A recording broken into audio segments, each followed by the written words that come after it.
Hi everyone and welcome to another special episode of the Quiver podcast. Today we're joined by Sir Kinito Henson. Sir, no, we're speechless about the game. Can you please tell us, help us walk us through this game? So am I speechless. But first of all, I want to thank you guys for doing such a great job with the Quiver. Oh, thank you. I think it's a great service, not only to the Saudi community, but to the entire UAP community because people want to hear your side, people want to hear your thoughts. I guess people think that you guys are biased, but I think you come across as very objective. So We actually try to be biased. We try to be biased. I want to congratulate, nevertheless. And talking about this game, as I've always told the players in the dugout, and every time there's an opportunity for me to be able to speak with them, especially after the game, just one thing. I've told them, you might miss free throws, and you will miss free throws. It's bad to miss free throws, but if you play defense, you're going to win the game. We missed 14 free throws, but we held UP to just 12 points in the fourth quarter, and they had 6 turnovers in the second half. That was the difference. Yes. Problem. The way he played defense. Michael Phillips, those guys, everybody contributing in defense. You miss so many free throws. Every time you remind the players about missing free throws, it just puts unnecessary added pressure. Yeah. So forget about the free throws. I've always told them, never mind the free throws. Enjoy the game. You miss the free throws, get back on defense. You get the stop. That's okay. You missed the free throws, but you got the stop and win the game. Yeah, I think that's one of the things we're trying to tell our viewers as well is that if we make all our free throws, well, you have to assume the other team also makes all their free throws, diba? So therefore, that's not the only factor. That's not the only factor in winning games. Yeah. Well, the other thing that I was very emphatic in talking to the boys after the game, after the second NU game, was this. Every time Michael Phillips is interviewed, he always talks about God, and it's over and over again. And I don't know if the other teammates, if it's sinking in, but I reminded the guys, whatever things that Michael Phillips has said about God, it was in full display in that second game. Oh, because yeah. I thought with those 3 improbable, miracle, clock shot, beating triples Yeah. of Mike Cortez, that was an act of God. Those were God-given things. Also, the turnover of NU. That should be a 4-point shot. Yeah, and the ball hitting Omar John's foot, and then the challenge that Topex kept until the last 10 seconds. Yeah. And then we won the challenge. All of those things, you wonder. People are saying you pray to God. Well, no, our prayers were answered. Yeah. Faith in God, that's what delivered that game number 2. But this championship series is far from over. UP is a tough team. Oh, yeah. People are saying, "Oh, we've got their number. We've beaten them 3 times." We don't. This season, they haven't beaten us. But all they can do is bounce back and bounce They back will hard. definitely. They will definitely bounce back.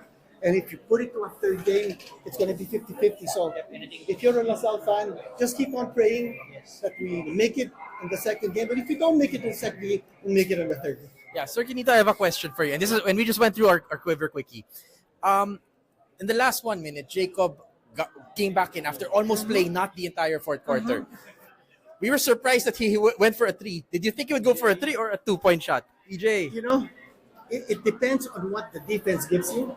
And I think one of the great attributes of Jacob, as well as the other guys in the team, is that they are able to read the defense.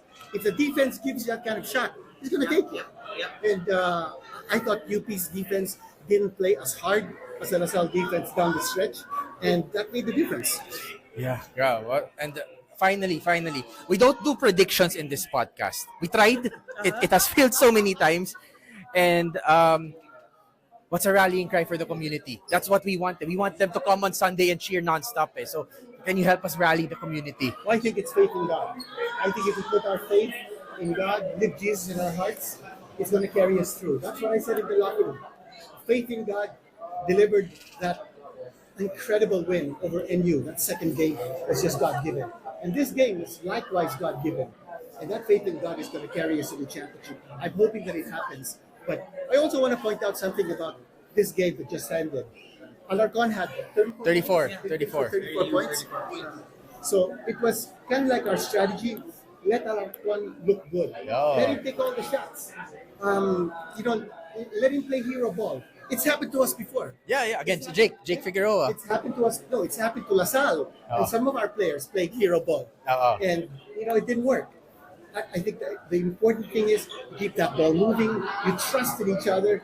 And when you do that, good things will happen. Yes, and, yes, For yes. UP, the 34 points of Alarcon, it's almost like a one game. But if you look at the stats and what the others contributed, not much.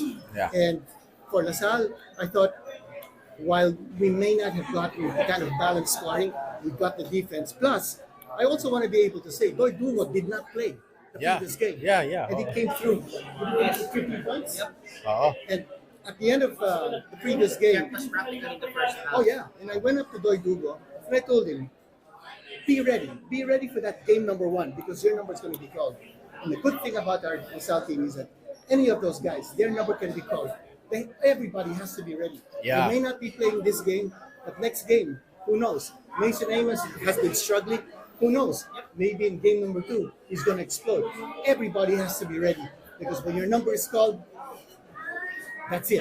You've got to be able to produce. All right, just for fun, whose number do you want to be called next game? Apart from Doy, apart from Jacob, whose number? Ako, Kines. As a Green Hills boy, Kines. Oo. Yes, I like Ian Gomez as well. But I think the X factor in game number 2 will be Michael Phillips. Phillips. It could be his last game in the collegiate ranks. And he didn't have too much of a good game today. He had 6 points, still a lot of rebounds. But I think he'll want to be able to show that he can put that ball in the hole rather consistently. Yeah. And Yeah. When we're hitting our threes and we're stretching the floor, making it easy for him to come in, it's great. Yes. It's great.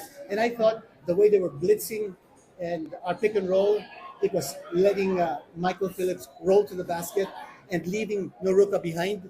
I thought it was a great play. Yeah, And yeah. UP just didn't adjust. We hurt UP practically twice or thrice in the fourth quarter with that play when they blitz Jacob off the ball. Yeah, I think it's going to be a very exciting game too. I'm hoping that Rizal wins it again, but my man for game number 2, Michael Phillips. All right. So thank you for joining us, Thank you, Kinito. thank Really you. appreciate it. I sought you out. I Pleasure. sought you out because I've been watching your podcast, and the 3 of you are doing a good job. And I said, if I join those guys Yeah. for just one episode, Yeah. and I had fun doing it. Thank you. Thank you, sir. Yeah. Thank you, Thank you, sir. Thank you, sir. Thank you. Animal Asal. Animo Lasal.